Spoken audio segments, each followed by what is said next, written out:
자, 제 앞에 화면 보겠습니다. 우리 어제 인터셉터 처리까지 좀 진행했죠.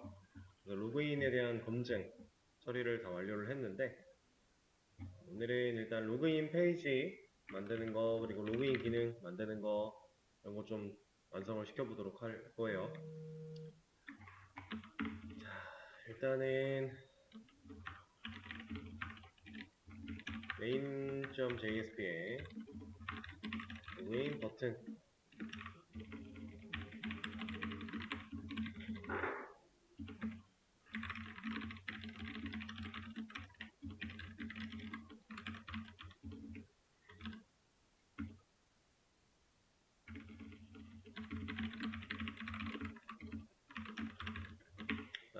로그인과 로그아웃 버튼은 로그인 여부를 판단해서 보여지게 해주시고요. 그 다음에 로그인 버튼을 누르면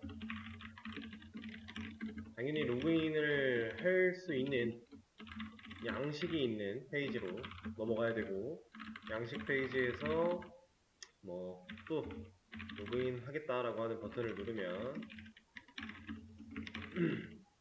실제로 로그인 검증 처리. 이 로그인 검증 같은 경우는 이제 스크립트에 따라서 해주시고, 검증이 누르면 검증을 하고 통과. 실제로 로그인이 가능하게 처리. 자, 로그인을 했다면 그리고 다시 메인으로 와주세요.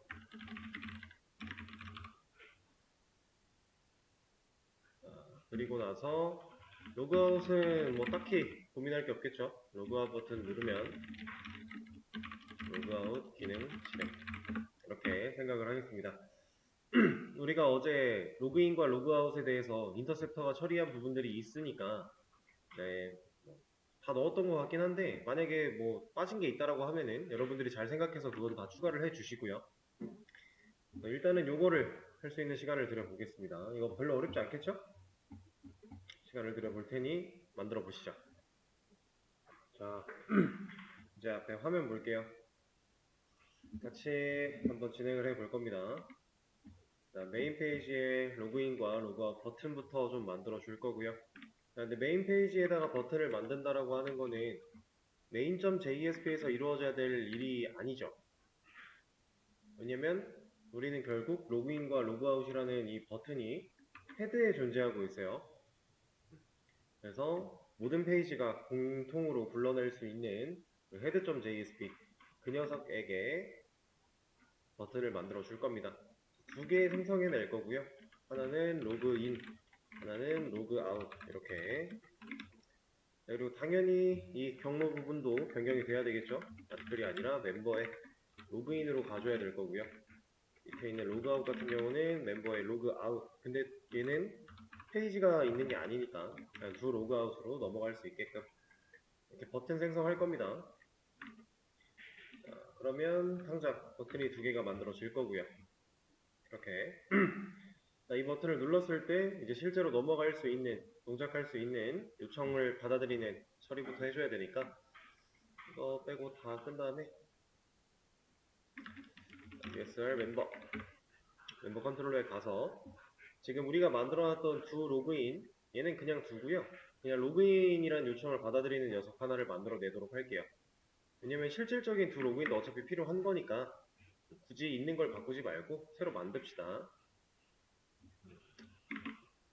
자, 여기서 로그인이라는 요청을 받아들이는 이 로그인이라고 하는 메서드는 뭘 해야 돼요? 이 요청을 받아들인 녀석이 해야 되는 일.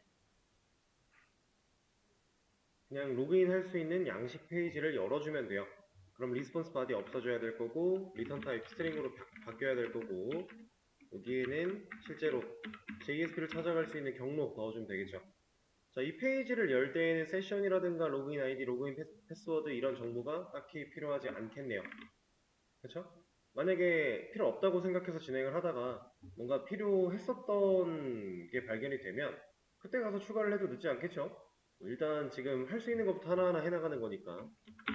자, 그러면 USR에 멤버의 로그인이라고 하는 login.jsp 녀석을 찾아가라 라고 명령을 할 겁니다. 자, 근데 이런 녀석은 우리가 없어요. 없으니까 만들어줘야 되고, 애초에 멤버라고 하는 폴더가 없죠? 그것부터 시작을 할 건데, 저는 이 로그인 페이지의 양식을 디테일과 좀 유사하게 만들 거거든요. 그래서 그냥 USR에서 폴더만 만들어주고, USR 밑에다가 멤버라고 하는 폴더 하나 만들어주고, 이 detail.jsp 복사한 거를 멤버에 붙여넣기 해서 얘를 수정할 겁니다. 이름은 로그인으로 바꿔줄 거고요. 자, 그럼 들어왔으니까 페이지 타이틀 부분 변경해 줘야 될 거고, 멤버 로그인, 그 다음에 헤드 불러오는 건 그대로, 양식도 그대로, 이 틀은 그대로 쓸 거예요. 그리고 나서 저는 실제로 입력받는 부분을 하나, 둘, 셋, 세 개만 남기고 나머지는 제거하겠습니다. 그리고 여기에는 뒤로 가기 버튼 하나 정도는 있으면 좋을 것 같고, 수정 삭제는 굳이 필요하지 않겠죠? 이거는 제거를 해주도록 하죠. 이런 느낌. 그리고 나서 여기다가 ID,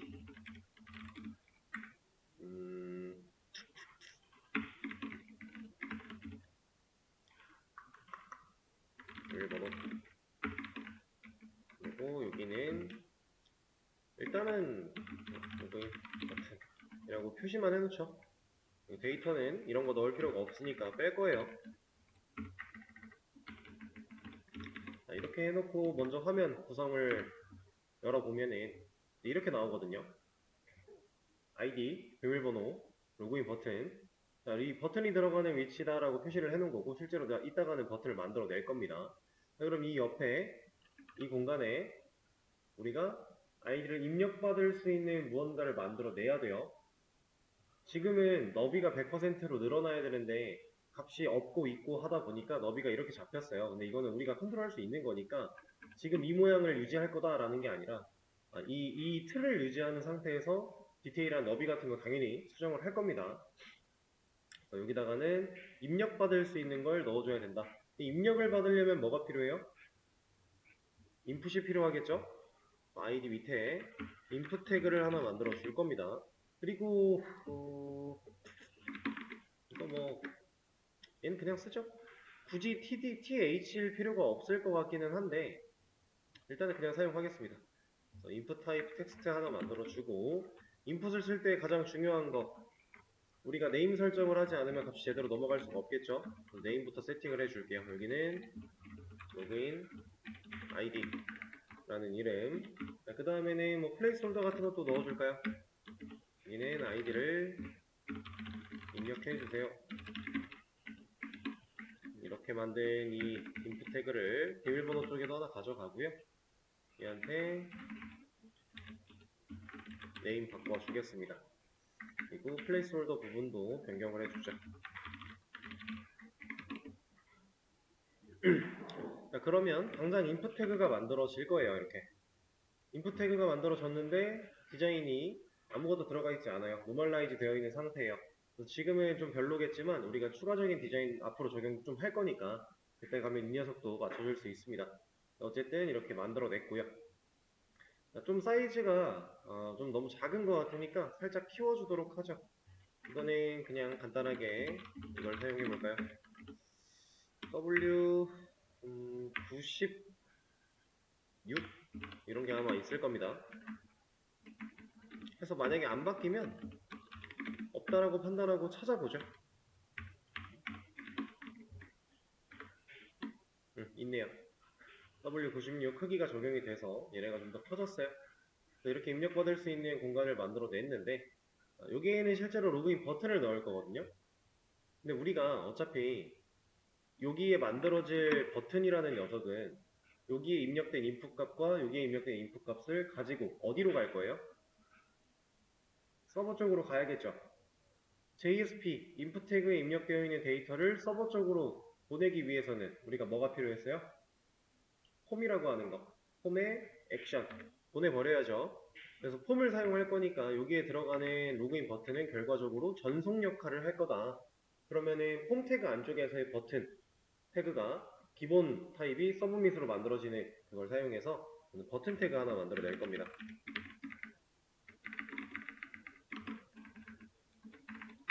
아직 폼 태그 없어요, 저한테. 근데 일단 버튼으로 로그인을 하나 만들어 냈고요. 당연히 이 녀석 디자인이 들어가 있지 않아요. 만약에 이 녀석한테 디자인을 제대로 입히고 싶다라고 하면 뭐 해야 돼요? 제가 common.css에 일단 일시적으로 사용할 녀석을 넣어놨죠. 이렇게 이거. 그러면 이거를 적용할 수 있게끔 btns라고 하는 클래스로 한번 감싸준 다음에 버튼 자식으로 들어가 있으니까 쓰면 되겠네요. 그러면 이 로그인 버튼을 div로 한번 감싸준다. 그리고 이 안에 클래스를 btns 이렇게 넣어주고요. 그러면 당장 버튼이 디자인이 입혀지겠죠? 이걸 말하고 있는 거예요. 자, 근데 이 버튼이 실제로 눌렀을 때 이제 전송 역할을 하게끔 폼 태그를 쓸 거예요. 근데 공간이 이만큼인데 버튼은 여기 있어요. 조금 너무 별로죠? 어떻게 하면 좋을까요? 이거를 현명하게 해결할 수 있는 방법. 자, 방법은 여러 가지일 텐데 일단 로그인이라고 하는 이 녀석을 테이블에서 빼내는 방법. 그래서 아예 이 라인을 없애버린 다음에 로그인이라는 버튼을 그냥 가운데쯤에 이렇게 달아주는 거. 이것도 방법일 수 있고요. 아니면 테이블의 형태는 유지를 하되 이 두 컬럼을, 이 컬럼과 이 컬럼을 합쳐서 로그인 버튼을 가운데 정렬을 시킨다거나 이런 것도 하나의 방법일 수 있겠죠. 자, 뭐가 됐든 여러분들이 편하신 걸로 쓰세요. 근데 이런 모양을 남겨놓지 마세요. 이건 좀 별로잖아요. 하다못해 이 형태를 유지할 거면 이 버튼을 여기다 쓰세요. 차라리. 좀 별로니까. 그러니까 이런 디자인적인 부분들도 어느 정도는 지금은 신경을 쓰셔야 됩니다. 그래야 여러분들 개인 프로젝트 할 때 어떤 주제를 떠올리실지 모르겠지만 어떤 주제가 됐든 간에 기본적인 디자인이 아예 없어버리면 내가 되게 멋있는 기능을 만들어 내도요. 되게 없어 보여요. 어느 정도 기본적인 디자인의 뒷받침이 돼야 돼요. 그런 생각도 해주시고 저 같은 경우는 그냥 합쳐버릴 겁니다. 우리가 그 테이블 태그를 사용해서 이런 표 구조를 만들어냈을 때 컬럼을 합치는 거 아니면 로우를 합치는 거 저번에 한번 설명을 드렸던 것 같아요. 그죠? 그걸 사용해서 제가 컬스판이라는 걸 쓰고 합쳐버릴 겁니다. 이렇게. 근데 얘는 뭐 두꺼울 필요 없으니까 T D로 하죠. 그냥 이렇게 TH로 들어가면 글자가 너무 두꺼워지니까 T D로 했어요. 여기에 있는 컬럼과 여기에 있는 컬럼 두 개를 합치려고 하니까 마지막 행에는 컬럼이 하나밖에 없는 거죠. 이렇게 해서 간단하게 양식을 좀 만들어 봤고요. 그리고 이제 폼 태그 적용시켜 줘야겠네요. 폼 태그를 적용시키지 않으면 이 버튼은 그냥 아무 능력 없는 버튼일 뿐이에요. 진짜로 버튼, 이 서브밋의 역할을 수행하기 위해서는 폼이 필요하다. 자, 근데 지금 이 상황에서 폼을 얼만큼 감싸면 좋을까요?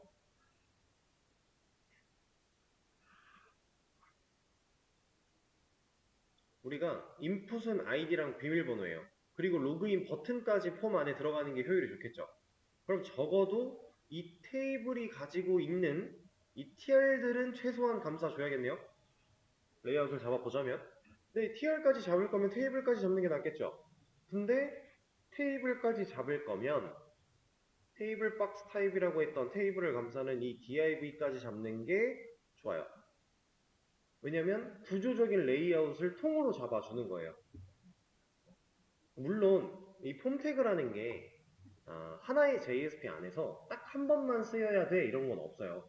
여러 개의 폼이 존재할 수 있고요. 그런 상황 속에 사용할 수 있는 방법들이 여러 가지가 있는데 이제 부분을 많이 쪼개야 되는 상황이라면 진짜 필요한 만큼만 감싸는 게 최선이에요. 최고 좋을 수가 있어요. 그렇게 된다고 치면은 이 인풋과 이 버튼만 포함시킬 수 있는 딱 이 정도. 이렇게 감싸도 폼은 동작을 하는데 문제가 없어요. 그리고 폼은 태그가 쓰여졌다라고 해서 얘가 어떠한 능력을 가지고 디자인을 하지 않아요. 화면에 나타나지 않아요. 그냥 감싸주고 전송할 그 파트를 정해주는 역할입니다. 그래서 상관은 없는데 일반적으로 내가 보내려고 하는, 내가 전송시키려고 하는 그 양식 레이아웃 그 자체를 폼으로 많이 감싸요. 그래야 혼란이 없어요. 이 폼이 어디까지의 데이터를 감당할 것인가에 대해서 물론 열린 태그, 닫힌 태그가 표시를 하겠지만 좀 레이아웃 자체로 잡아버리는 게 우리가 실제로 사용할 때 좀 더 깔끔하게 헷갈리지 않게 사용할 수 있는 방법이에요. 자, 그래서 저는 이 div, 테이블 박스 타입이라고 하는 해당 div까지 폼으로 감쌀 건데 만약에 이 컨테이너를 포함하고 있는 div까지 폼으로 감싸면 무슨 일이 생겨요? 여기에 있는 뒤로 가기 버튼이 그냥 버튼이 아니라 서브밋 역할을 수행하려고 할 거예요.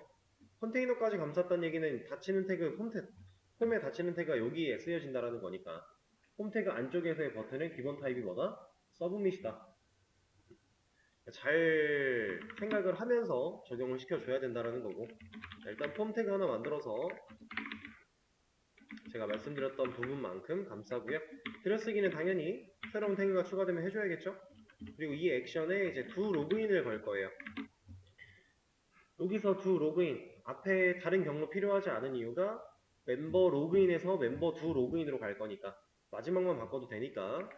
자, 그리고 나서 메서드, 얘는 굳이 개수로 보낼 필요가 없겠네요. 그럼 포스트로 보내도록 하죠. 자, 근데 이제 포스트로 보낸다라고 했으면 우리가 컨트롤러에서 이 녀석도 신경을 써줘야겠네요. 포스트로 보낼 건데 겟매핑으로 받으려고 하면 얘는 못 받을 거 아니에요. 이따가 지금 이거 아직 안 바꾸고 이따가 한번 테스트를 진행해 보도록 하죠. 자, 그러면은 로그인 페이지에서 필요한 거는 다 만든 것 같고요. 일단 1차적으로 그럼 페이지가 잘 나오는지 그리고 두 로그인으로 잘 넘어가는지 먼저 테스트를 좀 해볼까요? 두 로그인으로 넘어갔다면 이런 기능들 만들어 놨으니까 뭐가 됐든 결과가 나오겠죠? 자, 얘는 겟매핑, 근데 우리는 포스트로 보내려고 하는 상황. 자, 로그인해서 입력을 합니다. 유저 1에 유저 1. 실제로 로그인이 가능한 회원 중에 하나고요. 로그인을 누르면 안 돼요. 왜? 리퀘스트 메서드가 포스트. 근데 이거는 지원하지 않아. 포스트로 요청이 넘어왔을 때 받아들일 수 있는 메서드, 서블릿이 없다라는 거예요, 지금. 왜? 우리가 겟매핑을 안 건드렸으니까. 이건 진짜 겟 요청을 받는 녀석입니다. 그래서 우리가 get으로 보낼 때, 포스트로 보낼 때 이런 걸 생각하고 싶지 않으면 리퀘스트 매핑이라고 하는 걸로 통으로 받는 건데 사실 그 방식은 좋은 방식이 아니라고 했죠. 애초에 이 SDS가 노란 경고를 띄우기도 했고요. 초록색 경고였나? 네, 그런 걸 띄우기도 했고 그래서 우리가 get 매핑을 썼었는데 얘는 포스트를 받아야 되니까 포스트 매핑으로 써주면 되겠죠. 그 상황에 맞게끔 지금 요청이 넘어가고 있는 이 매핑을 잘 떠올려야 된다라는 겁니다. 자, 다시 로그인을 하려고 했을 때 이제 얘는 환영합니다가 나오죠. 로그인이 된다라는 거예요. 메인으로 가서 로그아웃까지 해버리고요. 자, 이제 좀 두 로그인을 했을 때의 결과도 좀 만들어 주도록 할게요. 그리고 이거 제가 말씀 안 드렸던 것 같은데 홈 태그 안쪽에서의 버튼, 그러니까 즉 서브 및 전송을 하기 위한 버튼들은요. 인풋에 입력이 되고 엔터를 치면 넘어가요. 이거는 꼭 클릭을 해야만 되는 게 아니에요. 엔터를 쳤을 때 그냥 이제 보통 우리가 로그인 같은 페이지에서도 이런 기능들 많이 되어 있죠. 이런 게 내장되어 있어요, 다. 근데 이런 그 전송의 목적을 가지고 있는 버튼이 없다면 엔터를 쳐도 아무 일도 벌어지지 않아요. 그래서 이런 버튼들에 달려있는 그 능력이라고 보시면 되고 두 로그인 마저 건드려 보겠습니다. 일단 이 녀석도 리절트 데이터로 결과를 보여줄 수는 없어요. 사용자한테. 로그인이 잘 됐다면 너 지금 로그인 잘 됐다. 환영한다. 라고 하면서 메인 페이지로 돌려버려야 돼요. 그러려면 일단 리절트 데이터는 불가능이겠죠. 이거 안 돼요. 그럼 우리가 어떻게 처리하면 되나요? 로그인. 리절트 데이터는 스트링으로 먼저 바뀌어야 될 거고 그러면 이 안에서 이제 뭐 로그아웃 이후 이용해주세요. 이건 어차피 인터셉터가 할 거니까 필요 없고요. 그다음 이런 공백 검증 온서브밋이 할 겁니다. 필요 없고요. 그 다음에 존재하지 않는 아이디, 비밀번호가 일치하지 않는다. 얘는 어떨까요? 얘는 여기서 필요할까요? 얘는 필요하겠죠? 왜냐면은 스크립트 쪽 우리 로그인.jsp에서 온서브밋을 사용해 폼을 보내기 전에, 전송하기 전에 공백 검증 같은 거 할 거예요. 근데 그렇게 하는 순간에서 데이터베이스를 갖다 온 검증도 할 수 있나요? 우리가 배운 것 중에는 아직 그건 불가능해요. 나중에는 이게 가능한 걸 배울 겁니다. 그래서 실제로 이런 거 할 거예요, 우리도. 이제 네이버 같은 데 회원가입 들어가 보시면은 입력했을 때 아니다. 이것도 마찬가지긴 하지만 지금 상황을 따져보면 로그인이 맞겠네요. 자, 이런 거. 페이지에서 이 요청을 보내요. 보냈는데 그 결과를 지금 이 페이지에 딱 보여줘요. 이런 거. 얘는 이게 안 된다라고 판단한 이유가 입력한 정보를 가지고 데이터베이스를 갖다 왔기 때문이거든요.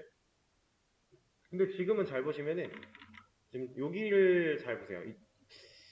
이쪽을 보셔도 되고 이쪽을 보셔도 되고 어쨌든 잘 보세요. 제가 로그인 버튼을 누르면 얘가 살짝 깜빡하죠. 이게 뺑글 돌다가 돌아옵니다. 이거는 동기 방식의 통신이 이루어졌다라는 거예요. 그러니까 지금 이 로그인 페이지 상황에서 이 깜빡거리거나 얘가 뺑글 돌거나 하는 현상이 없으면 100% 비동기예요. 근데 이런 현상이 있으면 동기입니다. 이게 동기와 비동기 통신의 차이기도 한데 회원가입 같은 데에서 보면은 자, 입력을 해요. 제가 비밀번호 입력하려고 마우스를 클릭할 때 여기를 잘 보세요. 깜빡이었나요? 안 깜빡이죠? 이건 100% 비동기예요. 깜빡이면 동기고요. 비동기는 안 깜빡입니다. 근데 깜빡이면 동기일 수밖에 없는 게 동기라는 건 이 서블릿 쪽에 갔다가 오는 거예요. 비동기도 물론 서블릿 쪽으로 갔다가 오는 거는 맞지만 동기는 지금 우리가 쓰고 있는 방식들처럼 결과를 돌려주는 거고 비동기는 지금 쓰고 있는 방식과 다르게 서블릿이 요청을 받은 다음에 어떠한 처리를 하고 그 결과를 JSP 스크립트 쪽에다가 그냥 결과를 리턴시키고 끝나요. 아예 어떠한 메서드가 실행된 결과를 리턴으로 엄청나게 화면을 그린다거나 이런 일을 하는 게 아니라 스크립트 단에서 메서드를 호출한 그 느낌에다가 리턴을 남기고 끝나버린다. 그래서 동기와 비동기가 좀 많이 다릅니다. 어쨌든 우리가 그런 거 할 건데 지금 우리가 하고 있는 현재 상황에서는 데이터베이스 갔다 온 결과를 가지고 스크립트에서 검증을 하기가 좀 까다로워요. 얘네들은 일단 좀 놔두도록 하죠. 그리고 실제로 성공했을 때야 이런 거 보여주는 거는 보여주는 건데 리절트 데이터로 보여줄 건 아니니까 얘가 우리가 만들어놨던 걸 활용해서 좀 수정을 해줘야겠죠. 그러면 얘부터 한번 생각을 해보면 여기에 얘는 좀 활용을 하겠습니다.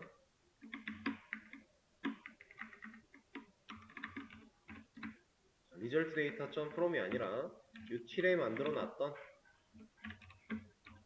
JS 리플레이스를 사용해서 이 앞에 양식 부분에는 이걸 그냥 넣으면 되겠네요.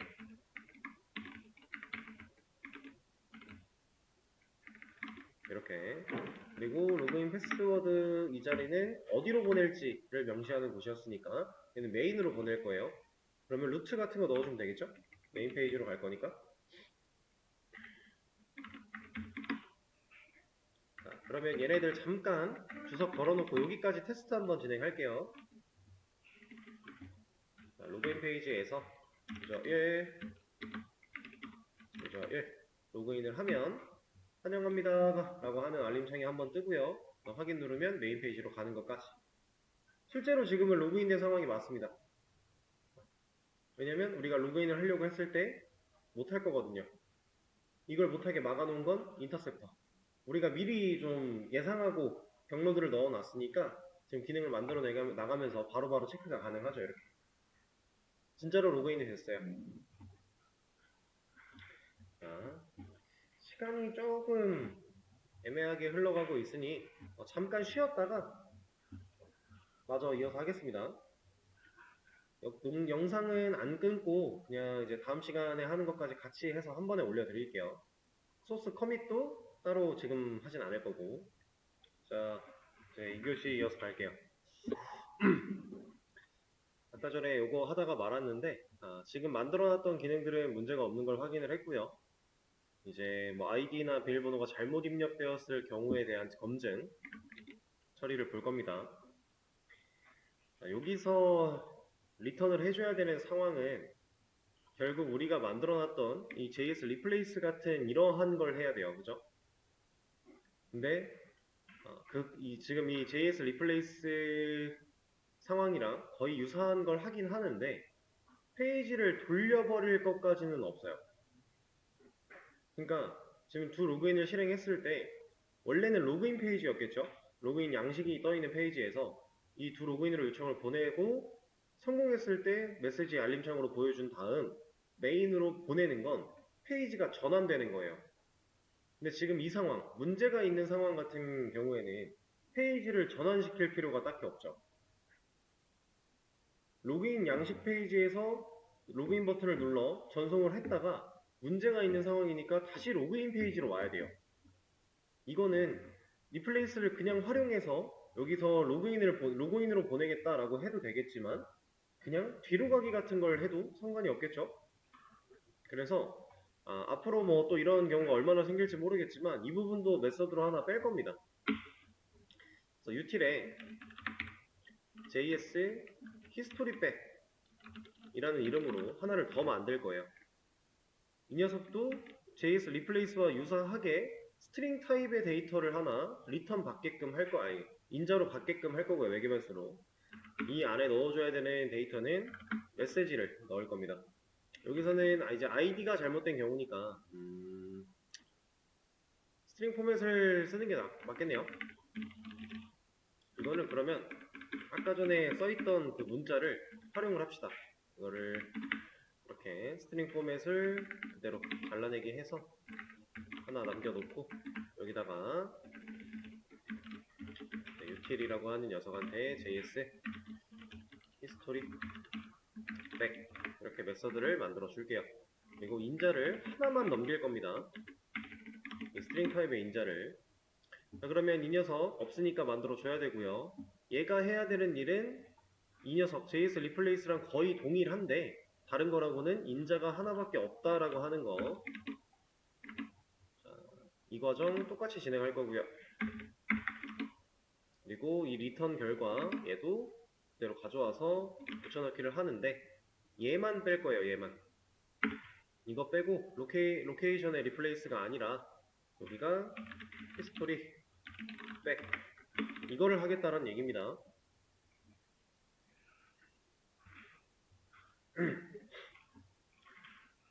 자, 이러면은 이제 JS 히스토리 백을 사용한 경우에서는 리플레이스처럼 돌려보내는 게 아니라 그냥 뒤로 가기 버튼이 눌리는 느낌으로 실행이 되겠죠.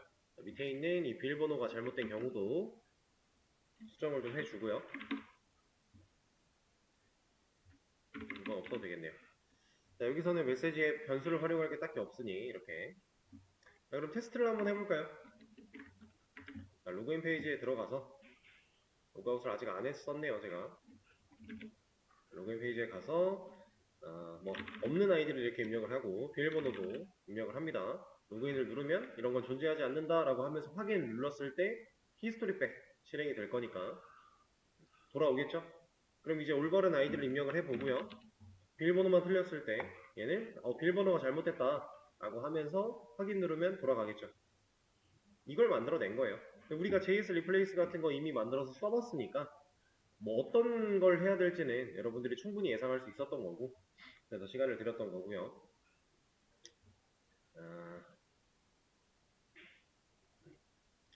일단은 이렇게 얘기를 할 겁니다. 그리고 만약에 제가 아까 전에 말씀드렸던 것처럼 여기서 전송 로그인 버튼을 누르면 전송이에요. 전송이 가요. 그럼 서블릿으로 요청이 들어가는 거예요. 그러면 이미 요청은 변했어요. 근데 그렇게 갈 게 아니라 여기에 입력되어 있는 값과 여기에 입력되어 있는 값을 가지고 서블릿을 가긴 가되 실제로 요청이 바뀌지 않게 아까 전에 말씀드렸던 비동기 통신 방식을 사용해서 서블릿을 살짝 갖다 와요. 그리고 가져온 데이터로 검증을 할 수 있다면 그때는 컨트롤러에서 이런 거 할 필요가 없어질 겁니다. 비동기 가지고 처리를 할 수가 있다는 얘기예요. 스크립트에서. 근데 우리가 아직 그걸 배우지 않았으니까 일단은 이렇게 진행을 할 거다라는 거고. 자, 그럼 로그인은 완료가 됐죠. 로그아웃 좀 손을 또 봐볼까요? 로그아웃 같은 경우 두 로그아웃을 했을 때 얘도 리스폰스 바디가 리절트 데이터를 리턴하면 안 돼요. 그냥 뭐 잘 로그아웃이 잘 됐다 뭐 이런 메시지 보여주면서 돌려보내야겠죠? 이 녀석 스트링으로 바꿔줄 거고요. 이거는 이제 인터셉터가 검증할 거였으니까 빼버리고 리절트 데이터 프롬이라고 했던 이 부분을 util에 JS 리플레이스를 사용해서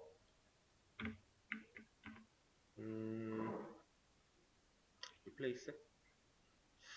여기는 사실 뭐 히스토리백을 써도 크게 상관은 없겠네요. 어차피 우리가 로그인 로그아웃이라는 버튼 자체가 탑바에 위치를 하고 있으면서 어떤 기능에 들어가 있어도 얘는 노출이 되고 있을 거예요. 그러면 뭐 예를 들어 리스트 쪽에서 로그아웃을 했을 때 메인으로 돌아가지 않고 뒤로 가기가 된다면 리스트로 돌아올 거니까. 근데 다만 그런 문제가 있겠네요. 실제로 로그인이 필요했던 뭐 디테일 같은 기능에서 이제 로그아웃을 누르게 되면은 페이지가 돌아갔을 때 히스토리백 뒤로 가기이기 때문에 얘가 제대로 인지를 해줄지는 모르겠어요. 일단 그러면 히스토리백을 넣어보고 한번 테스트를 해본 다음 문제가 없으면 변화를 좀 주겠습니다.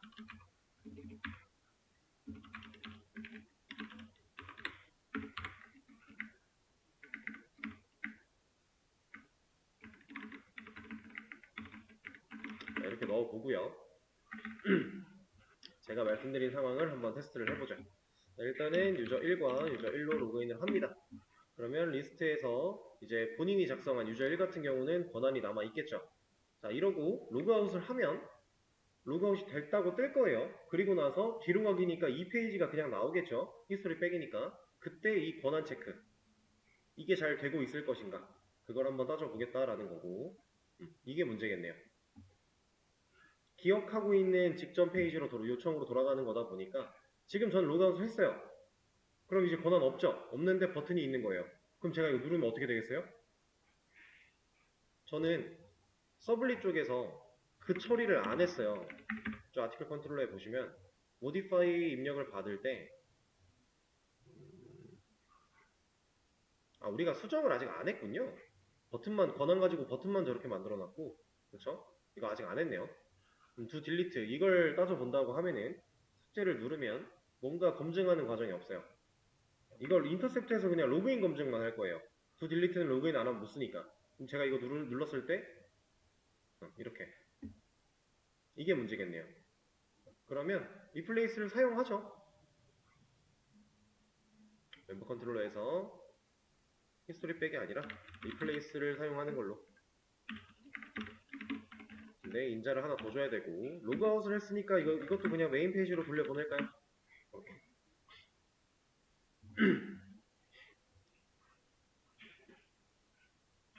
자,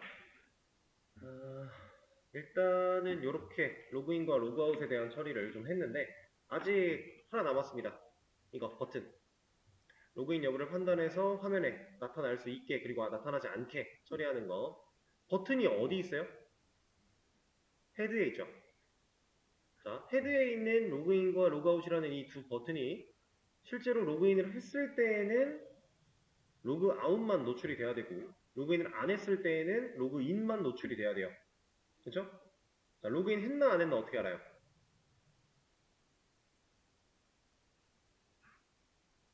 지금 우리가 이제 로그인 했나 안 했나를 RQ에다가 저장을 하고 있어요. 어제 수업에서 변경이 됐습니다. RQ에서 이제 로그인드 멤버 아이디라고 하는 이 변수가 가지고 있는 값이 0이면 얘는 로그인을 안 한 거, 0이 아니면 로그인을 한 거예요. 자, 이 RQ 객체 언제 만들어지죠? RQ 객체가 현재 우리 코드 상황에서 만들어지는 시점은 언제죠? 모든 요청이 들어왔을 때 가장 먼저 before action interceptor가 만들 거예요. 그리고 나서 얘는 뭐 한다고요? 요청에 세팅해 놓는다. 리퀘스트에다가 저장을 해 놓는 거예요.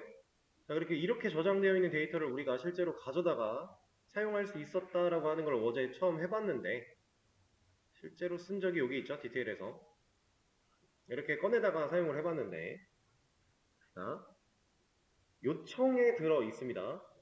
로그인 정보가. 그럼 요청에 있는 데이터를 꺼내야 돼요. 그렇죠? 어디서 꺼내야 돼요?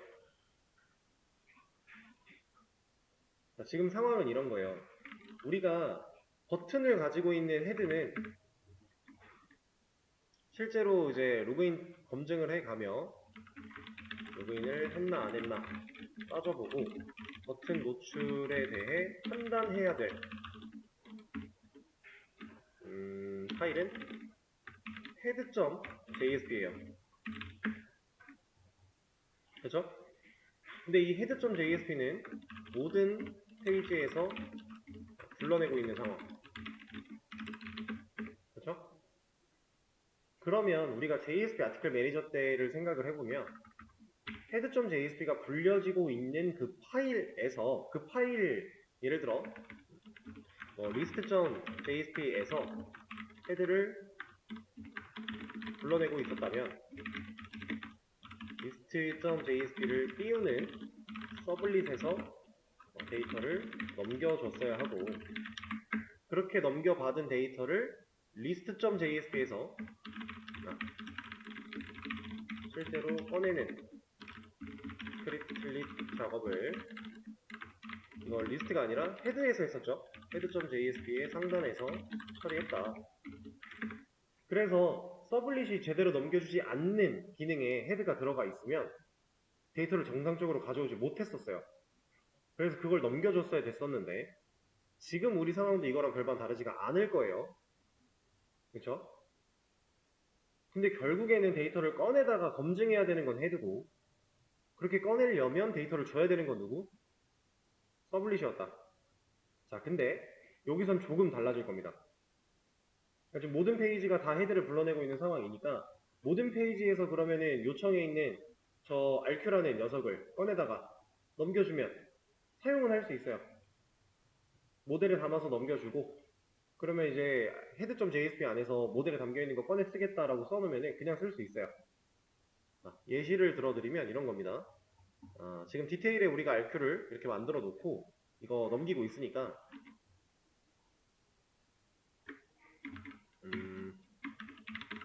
head.jsp에서 이 검증을 일단은 JSTL을 써줘야겠죠? JSTL을 쓰기 위해 제가 이것도 하나 가져올게요. 이거 없으면 JSTL 정상적으로 못 쓰니까. 그리고 이쪽에 C, if 하나 만듭니다. 그리고 얘를 테스트해서 EL 가지고 꺼내요. 로그인드 멤버 아이디 이렇게. 그리고 이 녀석이 뭐 0이냐 0이 아니냐 이런 걸 따져요. 이런 식으로 검증을 해요. 우리가 만들어낸 기능에서 디테일에는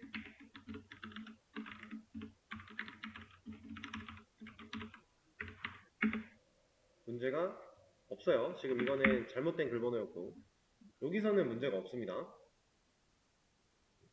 지금 얘가 0일 때 나와라 라고 했고 똑같은 조건을 여기도 하나 걸어서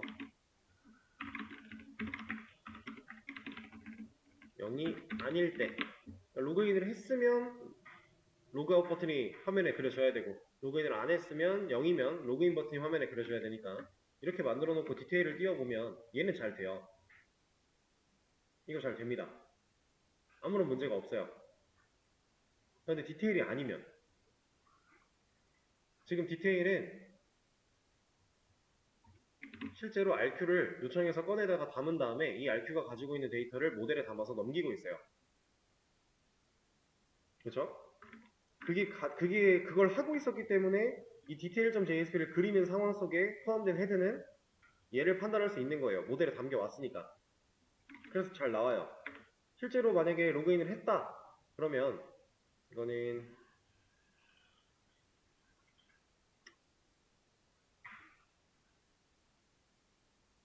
지금 보세요.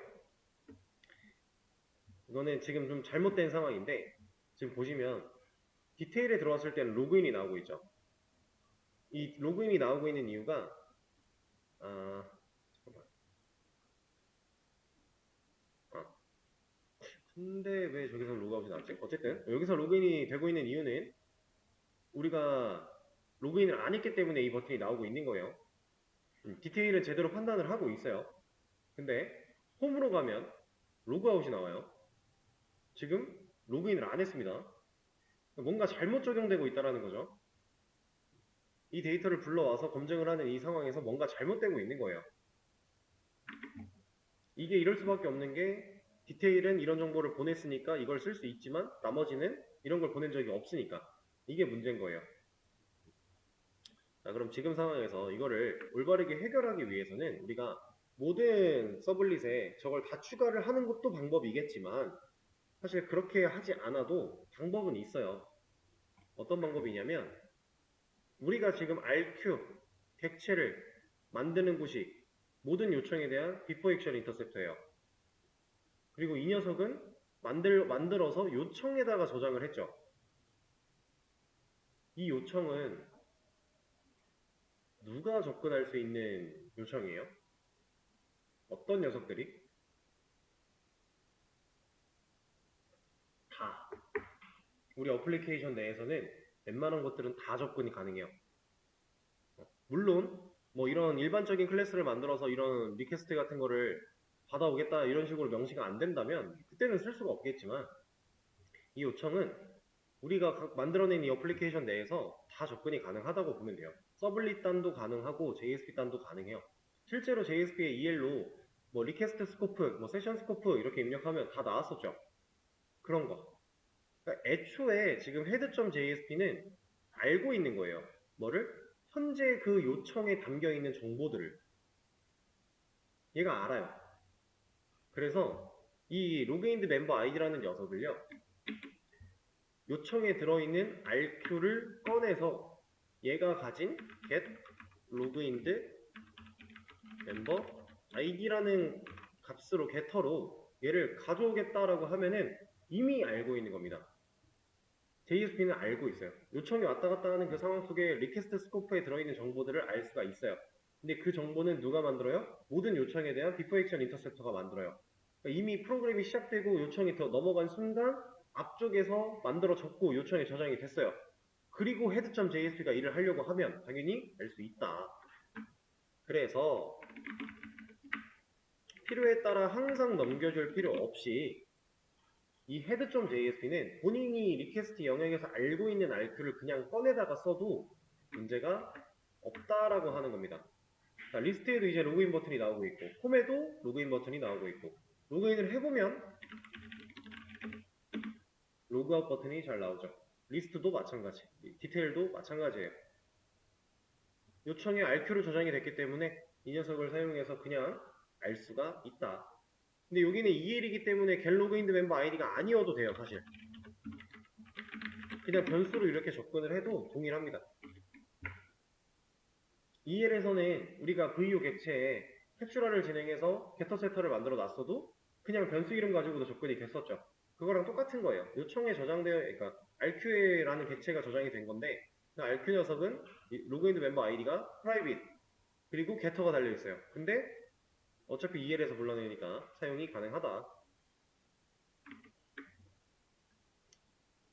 자, 이렇게 해서 간단하게 처리가 가능합니다. 얘는 그냥 이걸로 쓰도록 하죠. 상관은 없지만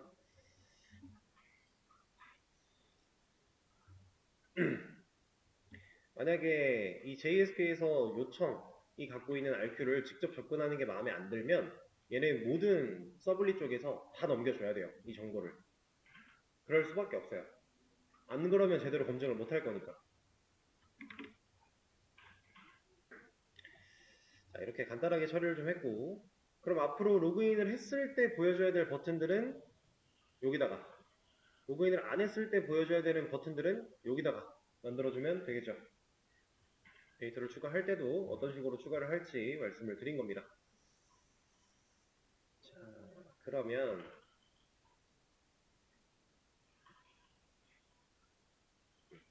요거 하나만 더 수정을 할까요?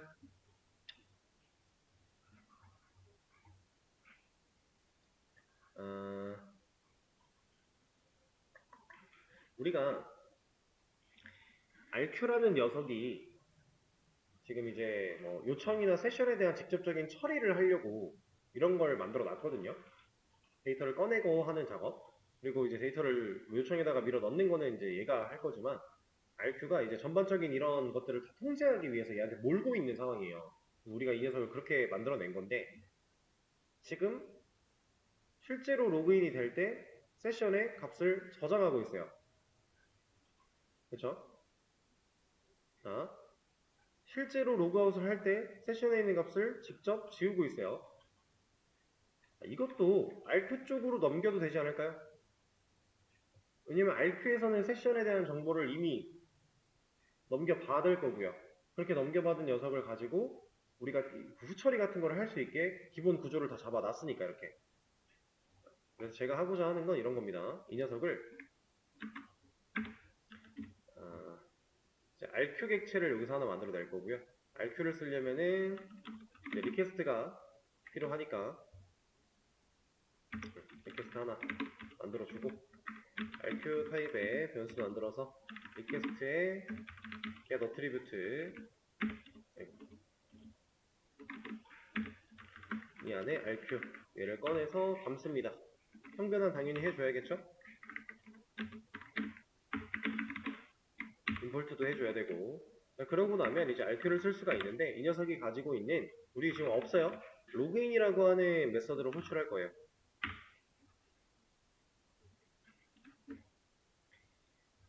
이때 제가 멤버라고 하는 녀석을 그냥 넘기겠습니다. 인자로. 이 멤버는 데이터베이스에 갔다 와보니 문제가 없는 멤버겠죠. 이 시점이라면.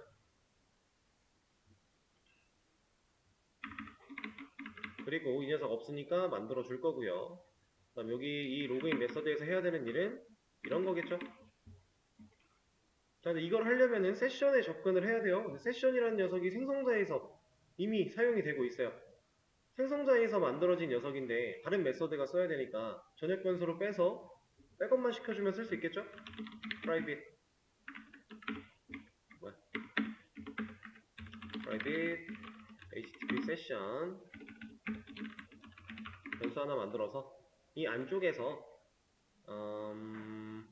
얘를 애초에 새로 만들어내지 말고 제할당으로 받죠. 이렇게. 그러면 애초에 여기 전역 변수의 세션이 저장이 된다라는 거니까. 그리고 여기서는 또 dis.session을 그냥 활용을 해준다면 문제가 없겠네요. 그러면 dis를 필요한 것들에 다 붙여줄까요? 사실 이제는 여러분들 디스가 없어도 어느 정도 다 정확하게 판단이 가능하시겠지만 붙였습니다. 지금 이 전역 변수로 있는 세션에서 값이 저장이 됐고 그 녀석이 갖고 있는 get attribute 결국에는 세션 정보가 여기에 들어있다는 거예요. 그걸 가지고서 여기서 set attribute 이런 거 하겠다. 여기 멤버는 매개변수로 받아와. 그럼 로그아웃도 마찬가지로 이거 하나 돌려줄게요. 이거 쓸 게 아니라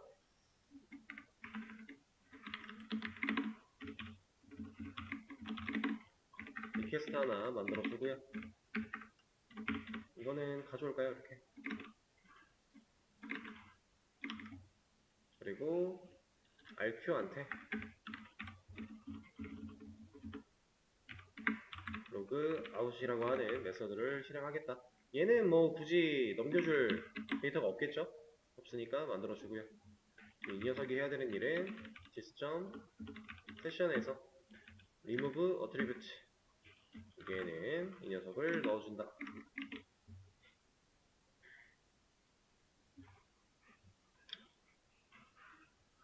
이 RQ라고 하는 애가 요청, 세션, 응답 이런 정보들을 통합적으로 몰아서 관리를 하고 처리를 할 녀석으로 우리가 만들어 나가고 있는 거예요. 나머지 부분에서는 저렇게 만들어진 녀석들을 그냥 불러다가 쓰는 느낌이겠죠?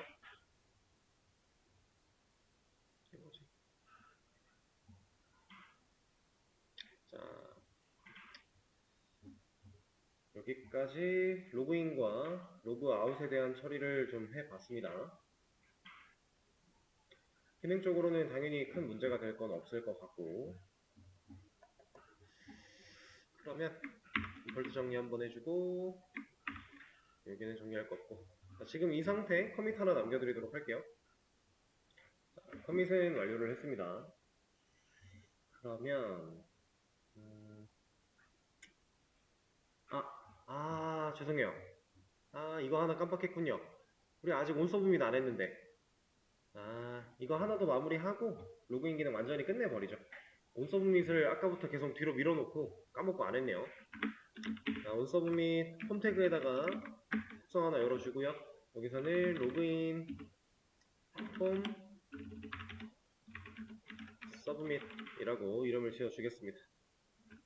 로그인 홈 서브밋 이렇게 함수 하나 만들어주고, 자, 여기 하는 방식은 여러분들이 해봤었던 거니까 키스 넘겨줄 겁니다. 그리고 리턴 펄스까지 이렇게 달아줄 거예요. 그럼 이 이름으로 된 함수를 하나 만들어 줘야 될 거고요. 그 스크립트는 제가 헤드를 불러오고 나서 이 자리에다가 만들어 볼까요? 스크립트 이렇게 합시다. 자, 이 안에 변수 하나 생성할 겁니다. 콘스트 이름은 로그인 폼 서브밋이고 함수 연결할 거예요. 이 상황에서 펑션에 디스로 받아오는 녀석을 폼이라고 이름을 붙여 놓을 겁니다. 그리고 얘한테 실제로 들어가야 되는 로직은 폼이 가진 로그인 id라는 녀석을 찾아서 밸류까지 찾아서 일단 트림 먼저 할 거고요. 우리 공백 제거 같은 것도 할 거니까 패스워드 밸류 공백 제거 먼저 진행해 주고, 이 둘이 끝났다면은 검증할 겁니다. 폼에 이 녀석이 가지고 있는 밸류가 밸류의 랭스가 0과 같다면 때는 alert id를 입력해 주세요. 그 다음에 이 로그인 id 쪽으로 포커싱을 돌려버릴 거고요. 그리고 리턴까지, 그래서 더 이상 흘러가지 않을 수 있게 이렇게 생긴 거 하나 더 만들어 줄 겁니다. 로그인 패스워드, 여기는 비밀번호를, 포커스는 패스워드로 넘겨주고요. 간단하게 공백 검증해주고 문제가 없을 때 밑으로 내려왔다면 폼에서 서브밋을 보내겠다. 강제 전송이죠.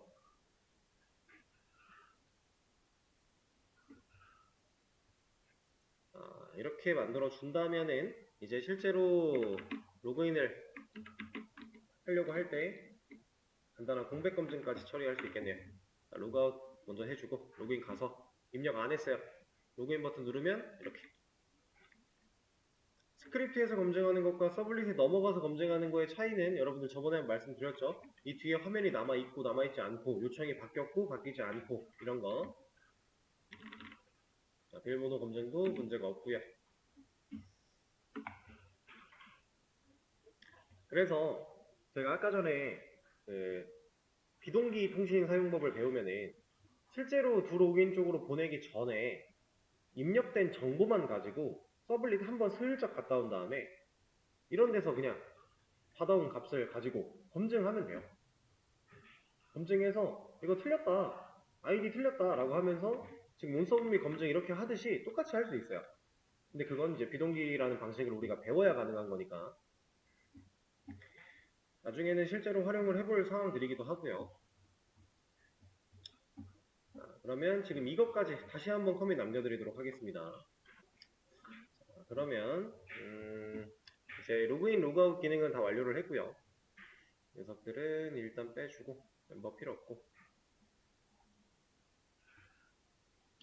이제 우리가 안 한 게 모디파이랑 라이트 양식 페이지 필요할 거고, 그 다음 실제로 입력하는 방식 필요할 거고요. 이 검증을 모디파이, 우리가 일단 버튼을 만들지 않기로 했으니까 존재하지 않는 검증, 권한 검증. 이거는 그냥 무시하고 가죠. 일단은 우리가 앞쪽에서도 다 스킵할 거 스킵하고 넘어가고 있었으니까. 그러면 사실 얘 만드는 거라던가 아니면 라이트 양식 만드는 거, 그리고 실제로 글 쓰게 할 수 있는 거, 실제로 글 수정하게 할 수 있는 거, 이런 부분들 뭐 큰 어려움 없이 여러분들 진행하실 수 있을 것 같고요. 이미 우리가 해왔던 것들이니까. 그러면 이렇게 합시다. 제가 키워드를 하나 드릴 거예요. 여러분들 크롬에 데이지 UI라고 검색해 보세요. 이거 한글로 입력해도 돼요. 데이지 UI 이렇게 입력을 해도 심지어 나와요. 원래는 이제 데이지 UI 이런 녀석인데 한글로 쳐도 나오니까 어쨌든 얘입니다. 얘 데이지 UI. 옆에 보시면 테일윈드 CSS 컴포넌트라고 되어 있죠. 자, 우리가 이제 이 녀석을 좀 활용을 해볼 거예요. 이 사이트로 들어오시고 How to Use라고 하는 버튼을 눌러서 들어오면 이제 어떻게 불러내서 쓸 수 있는지, 그리고 여기서는 어떤 것들을 할 수 있는지 이런 내용들이 쭉 나와요. 그래서 일단은 다른 기능을 하기 전에 여러분들이 이거를 지금 이제 이 설명 끝나면은 쉬는 시간 플러스 시간을 좀 드려볼 테니까 이 데이지 UI 사이트를 좀 둘러보세요. 어떻게 적용하는지 보다 이 안에 뭐가 있고 내가 쓸 수 있는 게 뭐가 있을지 이런 거를 좀 많이 둘러보시는 게 좋아요. 왜냐면 여러분들이 이거 실제로 활용해서 디자인 좀 할 거거든요. 우리 얼마 전에 테일윈드 활용 처음으로 하면서 기본적인 디자인 좀 맞췄죠. 근데 그거는 이제 노멀라이즈가 많이 되어 있기 때문에 디자인을 상세하게 우리가 하기가 힘들어요. 근데 얘는 애초에 하나 보여드릴게요. 지금 여기 How to Use 들어오시면은 밑에 컴포넌츠라고 하는 녀석이 있어요. 얘를 눌러보면 이 뭐가 많거든요. 여기에 버튼 같은 거 이렇게 들어가서 보시면은 자, 이런 것들 다 디자인 되어 있는 거예요. 여기 안에 쓰여져 있는 이 문구를 너무 신경 쓰실 필요는 없고 여기에 나오는 모양 그리고 색깔 이런 것들만 보시면 돼요. 예를 들어 제가 지금 만들어 놓은 버튼이 이런 느낌이죠. 그쵸? 자, 이런 느낌의 버튼을 데이지 Y를 적용했을 때 실제로 어떻게 쓰냐? HTML이라고 하는 태그로 가서 내가 지금 봤던 녀석의 클래스를 붙여넣기 하면 끝나요. 그럼 그 디자인이 그냥 완성되어 있어요. 우리가 CSS에서 별도로 뭘 하거나 테일윈드에서 찾아서 뭔가를 하거나 이럴 필요가 별로 없어요. 기본적인 그 틀 맞추는 거는 데이지와이가 틀을 제공하진 않기 때문에 우리가 테일윈드 가지고 만드는 게 맞는데 간단한 버튼, 인풋의 모양 이런 것들은 얘가 제공하고 있는 이런 컴포넌트들을 활용하면 되게 쉽게 스타일을 지정할 수 있다라고 하는 거고, 그래서 이 안에 되게 뭐가 많아요. 정말 많아요. 이런 것들 하나하나 꼼꼼하게 다 보지는 못하더라도 그냥 좀 훑어보는 시간을 한번 먼저 가져보겠습니다. 자, 그러면 메모장으로 써서 쉬는 시간이랑 실습 시간 안내해 드리도록 하죠.